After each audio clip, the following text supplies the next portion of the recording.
8월 21일 토요일 말씀 묵상입니다. 기도합니다. 좋으신 하나님, 말씀 앞에 나오게 하시니 감사합니다. 주님의 말씀을 가까이 하는 은혜로운 이 시간을 복되게 하시어 하나님의 사람으로서의 삶을 더욱 깊이 알아가게 도와주시옵소서. 함께 하시기를 원하오며 예수님의 이름으로 기도합니다. 아멘. 오늘 묵상할 말씀은 사도행전 19장 21절에서 31절까지입니다.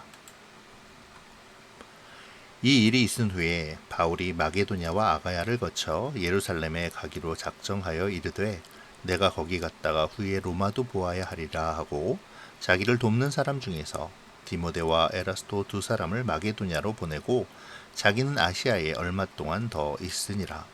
그때쯤 되어 이 도로 말미암아 적지 않은 소동이 있었으니 즉 데메드리오라 하는 어떤 은장색이 은으로 아데미의 신상 모형을 만들어 직공들에게 적지 않은 벌이를 하게 하더니 그가 그 직공들과 그러한 영업하는 자들을 모아 이르되 여러분도 알거니와 우리의 풍족한 생활이 이 생업에 있는데 이 바울이 에베소뿐 아니라 거의 전 아시아를 통하여 수많은 사람을 권유하여 말하되 사람의 손으로 만든 것들은 신이 아니라 하니 이는 그대들도 보고 들은 것이라. 우리의 이 영업이 천하여질 위험이 있을 뿐 아니라 큰 여신 아데미의 신전도 무시당하게 되고 온 아시아와 천하가 위하는 그의 위엄도 떨어질까 하노라 하더라. 그들이 이 말을 듣고 분노가 가득하여 외쳐 이르되 크다 에베소 사람의 아데미여 하니 온 시내가 요란하여 바울과 같이 다니는 마게도냐 사람 가이오와 아리스타고를 붙들어 일제히 연극장으로 달려 들어가는지라. 바울이 백성 가운데로 들어가고자 하나 제자들이 말리고 또 아시아 관리 중에 바울의 친구된 어떤 이들이 그에게 통지하여 연극장에 들어가지 말라 권하더라. 아멘. 에베소에서의 일이 어느 정도 마쳐진 후 바울은 마게도니아와 아가야로 갔다가 예루살렘으로 가고자 합니다. 아마도 예루살렘 교회는 11장 28절에 예언된 큰 흉년으로 많은 사람들이 어려움을 당하고 있었기 때문일 것입니다. 바울은 마게도냐와 아가야에 있는 교회들에게서 연보를 모아 기근으로 고생하는 예루살렘 교회를 돕고자 하는 것이죠. 여기서 작정하여 라고 번역된 헬라어는 에데토 엔토 푸뉴마티라는 문장인데요. 직역하면 성령 안에서 결정하였다라는 의미입니다. 누가는 이 작정 역시 성령의 이끄심에 의한 것임을 밝히고 있는 것이죠. 사도행전을 기록한 누가는 철저하게 하나님의 역사하심을 강조하는데요. 지금 이 구절에서도 바울의 발걸음이 하나님의 뜻 안에서 성령의 이끄심대로 이루어지고 있음을 보여주는 것이죠. 이러한 맥락은 계속 이어집니다. 뒤이어 나오는 바울의 결심인 로마로 가고자 함도 결국 바울이 아가야와 마게도냐의 성도들의 연부를 예루살렘에 전달하고 난 후에 죄인의 몸으로 로마로 끌려감으로 이루어지게 되는데요. 이건 역시 성령의 이끄심임을 누가는 암시하고 있는 것이죠. 아가야와 마게도냐로 갈 결심을 마친 바울은 디모데와 에라스도를 먼저 마게도냐로 보내는데요. 아마도 바울이 그들을 먼저 보내고 자신은 남은 것은 뒤이어 나오는 데메드리오의 선동 때문이었을 것입니다. 데메드리오는 은세공업자로 아데미 여신의 모습과 그 신전의 모습을 만들어 파는 사람이었죠. 아데미 여신은 로마 신화에서 아르테미스로 불리는 출산과 모성의 신이었는데요. 근동 지역에서는 다산과 풍요의 신으로 섬겨지기도 했습니다. 에베소에서는 이 아데미를 특별히 섬겼는데요. 지금은 남아있지 않지만 아데미를 섬기는 아데미 신전은 고대 7대 불가 사이에 선정될 정도로 규모가 크고 화려한 신전이었다고 전해집니다. 그래서 당시 수많은 여행자들은 이 신전을 방문하려고 원근 각처에서 몰려들기도 했었는데요. 그러다 보니 신전 주변에는 여행자들을 대상으로 음식을 팔거나 숙소를 제공하며 아울러 재물과 기념품을 파는 장사꾼들로 성실을 이루었다고 하죠. 그중 가장 발달한 것이 바로 데메드리오 같은 자들이 취급했던 아데미의 은신상과 은신전이었습니다. 그런데 사도 바울의 복음 전파로 많은 사람들, 심지어는 마술사까지 개종함으로 자연히 우상숭배의 악습이 점차 폐지되며 은세공사들의 수입은 줄어들게 되었죠. 그래서 은장색 조합의 우두머리는 기독교를 대항하여 소동을 일으키게 되는데요. 23절에 적지 않은 소동은 바로 이것을 말하는 것입니다. 이 도, 곧 그리스도의 복음이 전파되어 우상을 숭배하는 일이 힘을 잃고 그것 때문에 자신들의 수입이 줄어들게 되자 우상에 기대어 수입을 얻던 사람들이 소동을 일으킨 것이죠. 데메드리오는 이 사람들을 부추기고 선동하기 위해 몇 가지 이유를 제시합니다. 바울이 사람의 손으로 만든 것은 신이 아니라고 말한 것을 인용하여 아데미 신과 아데미의 신전을 무시하였다고 분개하죠. 그러면서 온 천하가 위하는 위협이 떨어질 것을 염려합니다. 아데미 신을 모욕하고 그의 위엄을 깎아내렸다는 것이죠. 얼핏 보면 멋진 연설 같기도 합니다.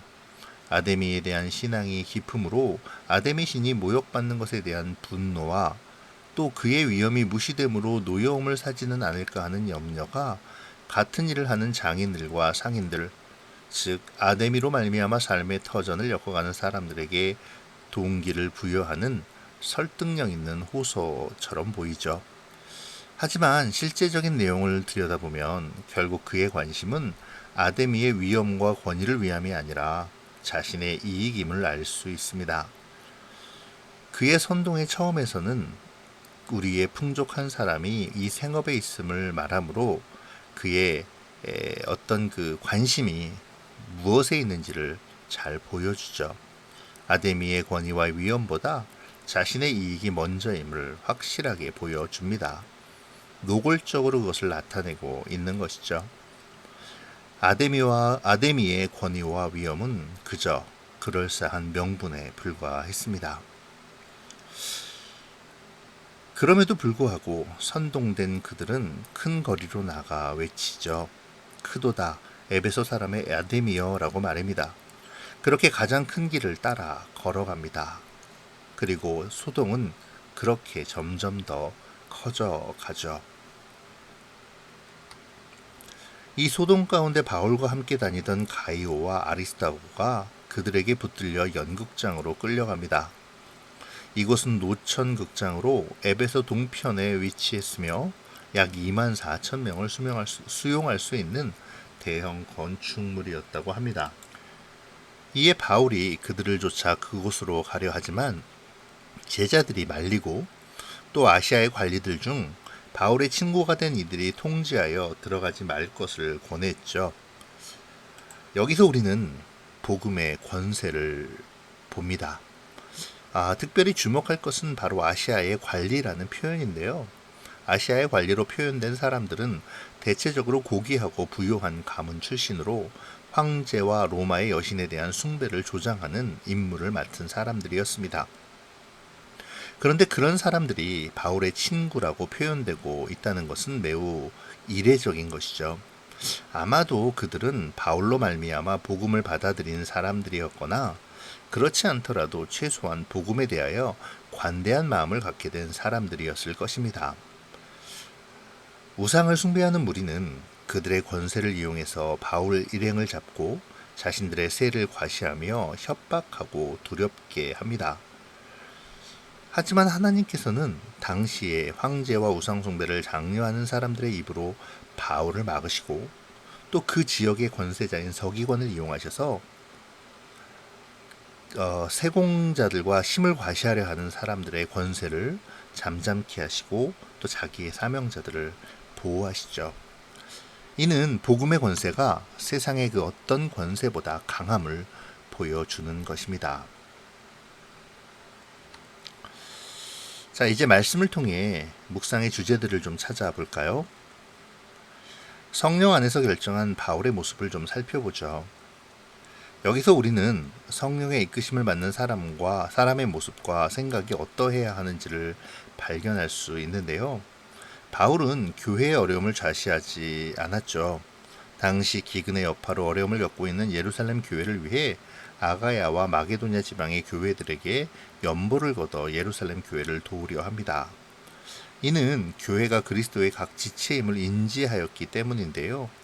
몸의 한 지체가 고통을 당하면 다른 지체가 도와줘야 함을 몸소 보여주고 있는 것이죠. 이 도움은 즉각적이고 실천적이어야 합니다. 사랑은 말로만 그치는 것이 아니라 행동으로 나타나는 것이니까요. 하나님께서는 바울로 하여금 이방인을 위한 선교의 사명을 주셨지만 어려움에 처한 예루살렘 교회를 돕게 하심으로 그리스도의 지체로서 모든 교회가 하나임을 보여주도록 이끌고 계십니다. 이러한 하나님의 이끄심과 바울의 따름을 바라보며 우리를 돌아보면 좋겠네요. 우리는 성령의 이끄심을 발견하고 잘 따르고 있는지요? 우리 공동체는 그리스도의 지체로 서로 돕고 세우는 공동체입니까? 또한 나는 그 공동체의 지체로서의 역할을 위해 하나님 앞에 기도하고 있나요? 더 나아가 모든 교회 공동체를 위해 기도하고 있습니까? 나를 이끄시는 성령님의 뜻은 무엇일까요? 우상이 주는 가장 큰 유혹은 바로 이익이라는 것입니다. 우상은 이익이라는 거부하기 힘든 유혹으로 자기를 숭배하게 하죠. 물질의 이익 또는 병고침의 이익, 명예의 이익, 권력의 이익, 우리가 얻고자 하는 욕망을 대가로 내세우며 우리의 영혼을 요구합니다. 이러한 우상의 유혹은 꽤나 근사해 보이죠. 또 꽤나 권세가 있어 보입니다.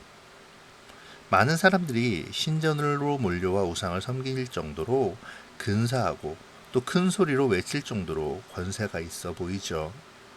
하지만 우리는 기억해야 합니다. 우상은 우리를 유혹하여 우리에게서 생명을 뺏으려 함을 말이죠. 근사해 보이지만 그들에게 허락된 것은 아무것도 없습니다. 때로 신실한 그리스도인들을 위협하고 해치려 하기도 하지만 그들에게는 그럴 만한 권세가 없죠. 이 싸움에서 이미 그리스도께서 우리의 죄를 속량하시고 부활하셨기에 우리는 이미 이긴 사람들입니다. 이 사실을 기억하시고 오늘 우리 앞에 있는 유혹과 두려움에서 승리하는 우리가 되기를 바랍니다. 오늘 내 앞에 있는 우상의 유혹이 무엇인지 묵상해 보시죠. 그리고 그 유혹에서 승리하기 위해 내가 취해야 할 신앙의 모습은 무엇인지도 함께 묵상하면 좋겠습니다. 오늘도 성령께서 이끄시는 삶에 순종하며 내 앞에 드려진 유혹들을 이겨내는 우리가 되기를 소원합니다. 기도로 마치겠습니다. 좋으신 하나님, 오늘도 묵상의 자리로 인도하심에 감사합니다. 오늘 말씀 속에 바울의 모습을 통해 성령이 이끄시는 삶의 모습을 묵상하게 하시고 서로 돕고 세우는 우리가 되게 하여 주시며 나와 우리 교회 그리고 모든 교회 공동체를 위한 기도를 게을리하지 않게 하여 주시옵소서. 또한 본문 속에 데메드리오의 선동과 뜻을 같이 하는 사람들의 모습을 보았습니다. 이들을 통해 우상의 유혹의 본질과 우리의 선한 싸움의 본질을 바라보게 하시며 언제나 성령의 이끄심을 통해 유혹에서 승리하는 삶을 나타내게 하여 주시옵소서. 이후에 진행되어질 각자의 묵상에도 함께 해주셔서 복되고 은혜로운 말씀의 묵상이 되게 하여 주시기를 소원합니다. 함께 하시기를 원하오며 예수님의 이름으로 기도합니다. 아멘.